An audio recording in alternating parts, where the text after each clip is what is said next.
And with us today, we have the president of ALGAH, Councillor Winston Maragh. Good afternoon, my brother. Good afternoon, dear sir. Good afternoon.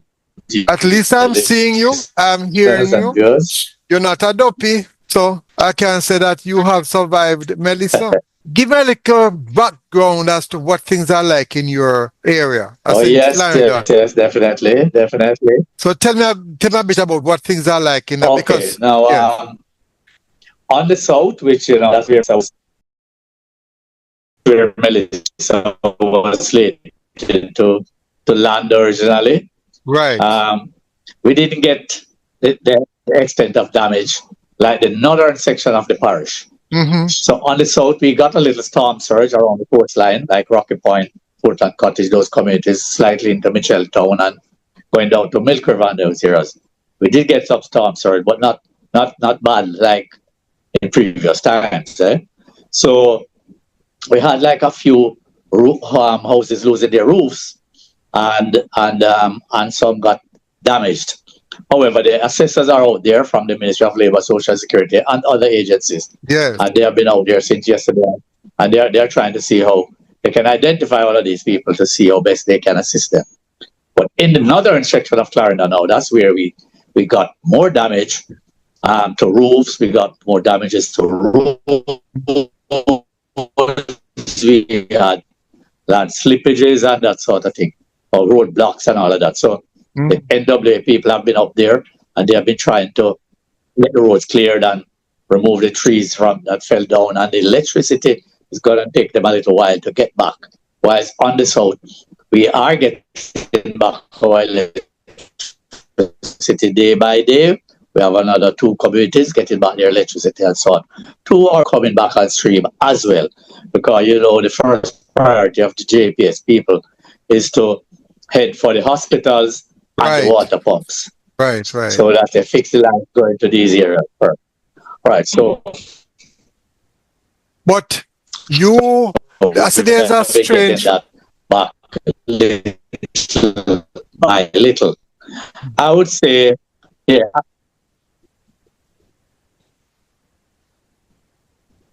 I tell you what, I've lost him a bit, but let me just continue. Yeah, all right.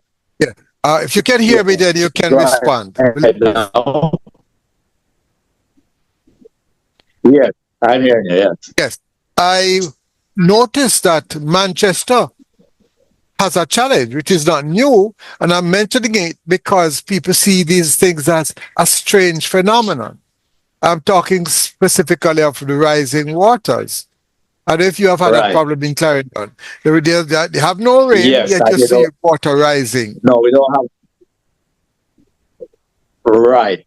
We would have any in Clarendon per se, except for Bog Hole. That's way up at the north, at the border with St. Anne going into Cave Valley there.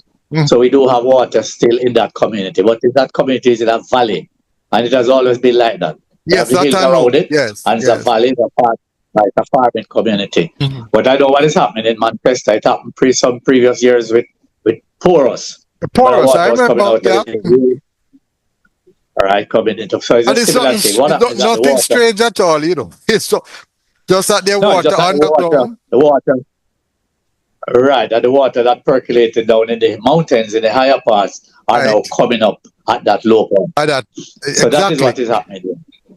When people don't know, boy, we cope with all kind of. So another interesting thing, I don't know if you have that down there, but it will be all on social media, is that rather than people trying to help, there's the social media seems to be packed with a lot of mischief makers, and I mean it's just unbelievable. I've been seeing them. People just make up stories to get likes and shares and that sort of thing on social media. I don't blame them. I blame those of us who read them and circulate them and seem to enjoy them. Like there's one about sharks swimming in the road. Come on. That sort of thing. Yeah, right. But of course, you have to be careful nowadays and know what is real and what is not real. Yes. Because I've had people sending them to me from all over asking me if this is good or this is bad or this is fake. Right. See? Yeah. Tell me now about recovery process. I guess that's going to be a mammoth job. Yes. Have you been told role the councillors and the councils will play in this recovery process? All right. So, of course, ALGAH is the Association of Local Government Authorities of Jamaica, which consists of all mayors and councillors. And councillors, yes. In the island. And of course, we feel it for our mayors and councillors in those parts that have been badly hit. I know some of our mayors and councillors have lost their houses. Yes, some mayors have lost their houses. Yes, Black River lost his house and his vehicle. Right, and he's a farmer and a businessman. So, and then I was talking yesterday. I got hold of the mayor of Falmouth, and of course they are badly hit as well. They have no meeting place. That building that is the courthouse that was completely gone, destroyed. And no. You mean that so we do have a lot of municipal corporation buildings that were damaged. Yes. It's gone. Gone. Can you imagine how long took so much work to have that new courthouse? Right? It's just right. So, let me ask you. The market that was recently built like 4 years ago is gone. It's gone. And you ask yourself about with a category 5 hurricane. The most you can probably do is take for yourself, right? I said to people, like I sent out a last minute thing warning people. And then I got Dr. Barbara Kirby. And if you got that one, who told us exactly what to expect. So I am surprised how some people, especially those who have the wherewithal, have a car and so on and live all like in Black River. You shall fly out like any airplane. Because that category 5 hurricane, you could be a mountain that probably won't blow down the mountain too. Of course. I've seen historical pictures where a straw like a grass straw, can cut you in two. Yes, because if it's going at a fast speed, of course it can. But you see, we're told, I know I did my bit and other people did their bit to explain that this is a major, and the meteorological office kept using the word catastrophe. Yeah. Probably many persons didn't understand the term catastrophe. Right. So what they should say, Yes. I'm harassing them. Sorry, go ahead. No, I was saying, rather than saying catastrophe. You finish and then I come to one. We have to look at how we communicate to, even formally the weather people, rather than say catastrophe. We tell the part that hurricane has the ability to tear down buildings, to tear down parade, and tell the people as is. Just saying it's a catastrophe. One could say catastrophe. What that mean?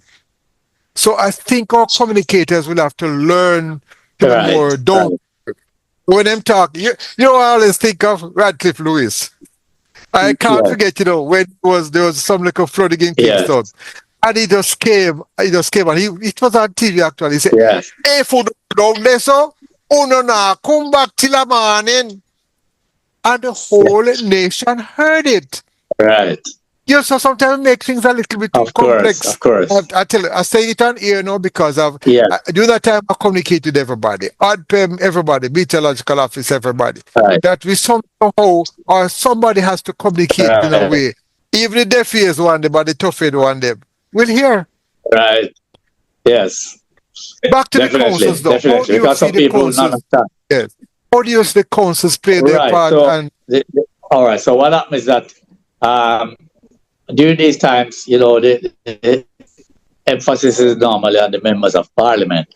Right. So it all depends on how you and your member of parliament lives, Right. Yeah. We do have some councillors and your member of parliament who don't get along. Yes. And especially if you're on the other side. Oh, Lord, yes, that's what you mean. So, yeah.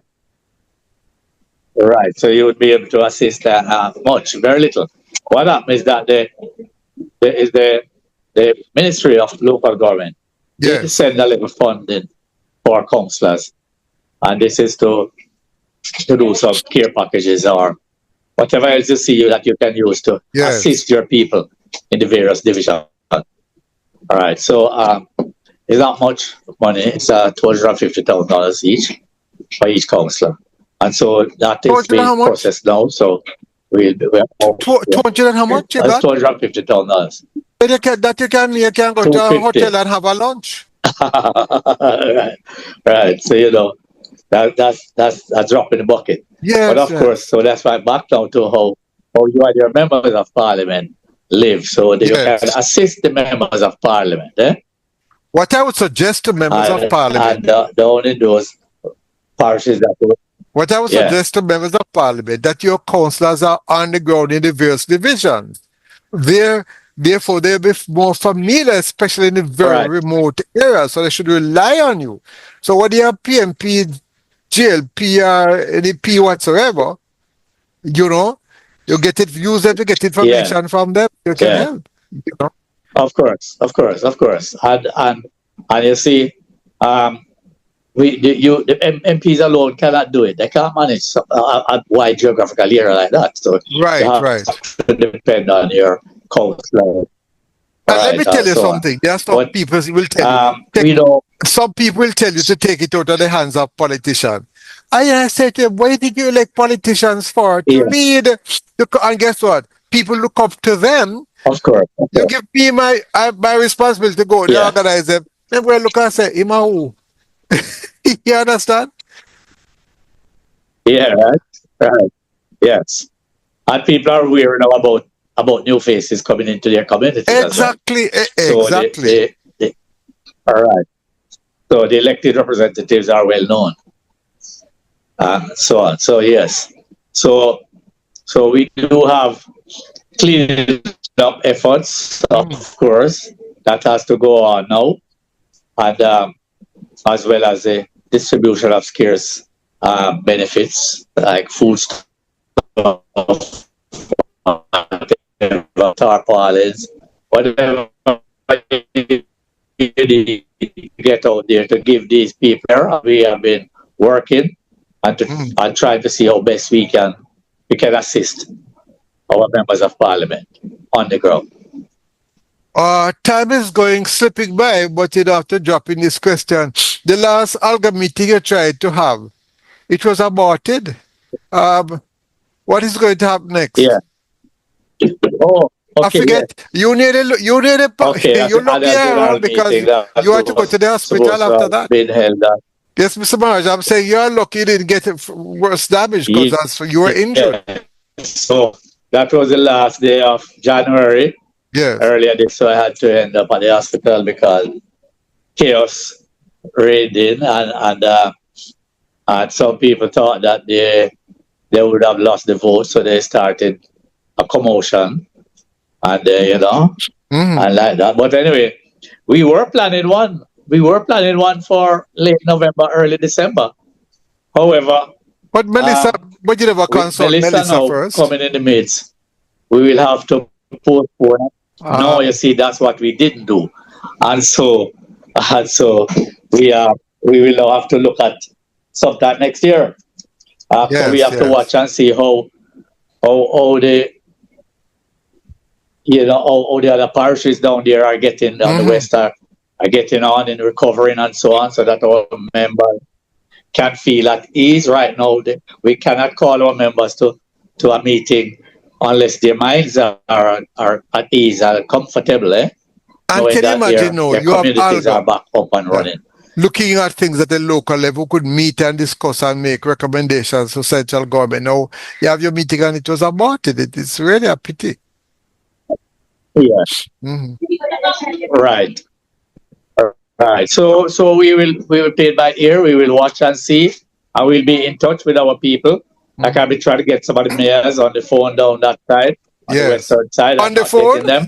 I hope you can get them. Yeah, I know, because of course the phone system is down. Yes. So Starlink being distributed again. Shortly, as soon as they are distributed to everybody. Yes.